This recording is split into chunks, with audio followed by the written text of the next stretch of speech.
Hey guys, Mana here bringing you another Warlock guide. This time I'm going to be talking about Affliction, and I'll be going over what you need to know to be successful with it, since a few things have changed from 4.0.6 to 4.1.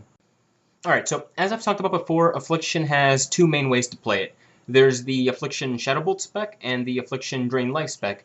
The spell priorities are exactly the same, the only difference is whether you use Shadowbolt or Drain Life as your filler spell. So in this video, I'm going to be going over both of them. Alright, so this is the basic Shadowbolt spec.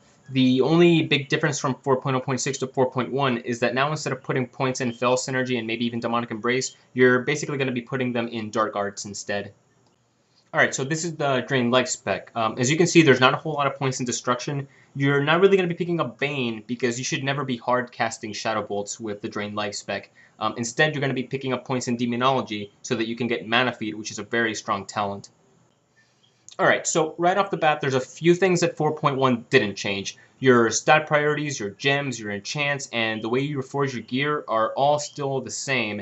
And if you're looking for that information, then my previous Affliction video can answer those things for you. But now onto what's actually changed. For starters, Affliction will no longer be using the Succubus. Instead, we're back to using our rightful demon, which is the Fellhunter. As such, Affliction will no longer be using the Lash of Pain glyph. So instead, for our prime glyphs, we're going to be using Glyph of Haunt, Corruption, and Unstable Affliction. And for our major glyphs, we're going to be using the Soul Swap, Life Tap, and Shadowbolt glyph. However, if you choose to use the Affliction Drain Life spec, then you could choose to use a different major glyph. Glyph of Soul Link isn't bad. And as usual, it doesn't really matter what minor glyphs you use, but I recommend Glyph of Drain Soul just because it doesn't hurt to have it. Alright, so let's move on to spell priority. So first of all, if there's someone else in your raid that can provide the Curse of Elements debuff, then you shouldn't have to provide Curse of Elements, you shouldn't have to cast it yourself. But keep in mind that Affliction Warlocks have Jinx, so applying Curse of the Elements tends to help out a lot in many cases, and it only takes one global cooldown to apply it, and it lasts a long time. So even if you have someone else in your raid that can provide that debuff, it's still not really a bad idea to just cast Curse of the Elements yourself.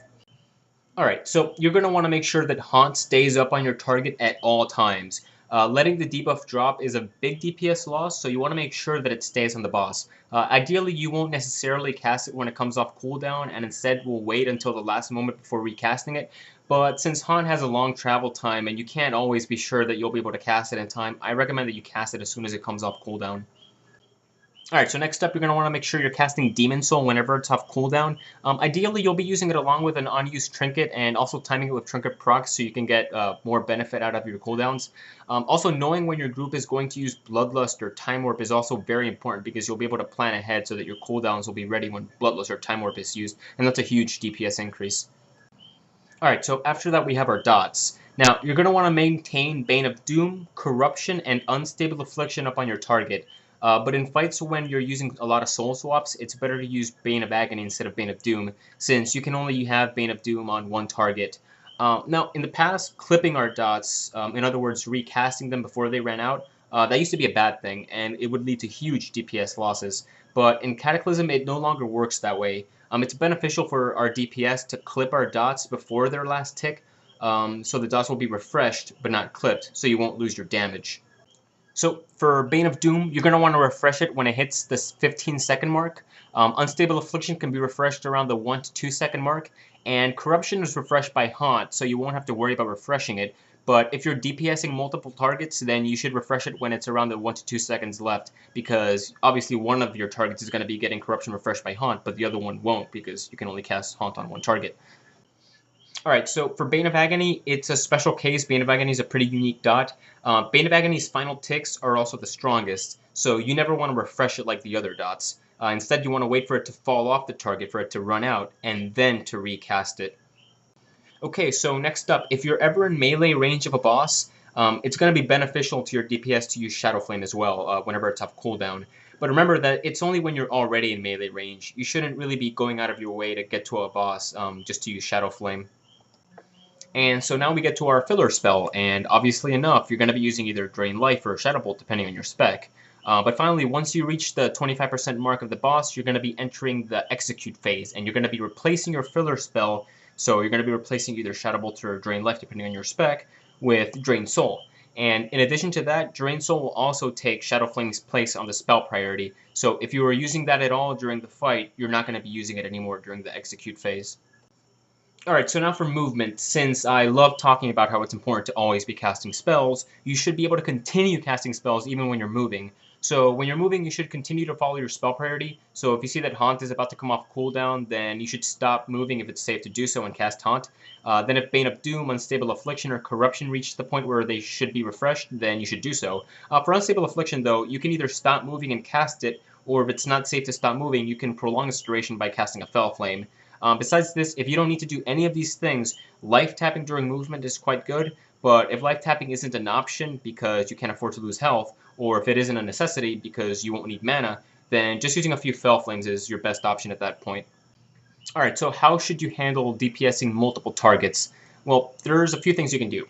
When dealing with two targets, you should dot one up, then soul swap onto the second, and then use your spell priority on the main target while maintaining dots, and if possible, 3 stacks of Shadow Embrace on your second target. But when dealing with more than 2 targets, what you can do is you can Soul Burn and then use Seed of Corruption, and then either spam Seed of Corruptions if there's a very large amount of targets, or apply Unstable Affliction to all the mobs when there's less of them. And if it's ever safe to do so, you can also use Shadowflame whenever it's off cooldown. But what I mean by safe to do so is you have to be able to get in melee range, and you have to make sure it's safe to do that, otherwise don't do that. Okay, so that wraps up what you need to know when using these specs, but then the question becomes which spec is best and which spec you should be using. Well, the Drain Life spec is currently a bit stronger by a couple hundred DPS, and it provides additional self-healing, which helps your healers out a bit, and that can oftentimes make a big difference. But, on the other hand, the Drain Life spec suffers from issues when faced with latency, and from my current experience, I still haven't been able to figure out how much latency is too much latency, but it's definitely something everyone should take into account. Furthermore, the Drain Life spec is a bit more difficult to play just because the filler spell is channeled. And finally, the Drain Life spec has a harder time maintaining Shadow Embrace since you're relying on Haunt and Nightfall procs, which isn't good when you have multiple targets.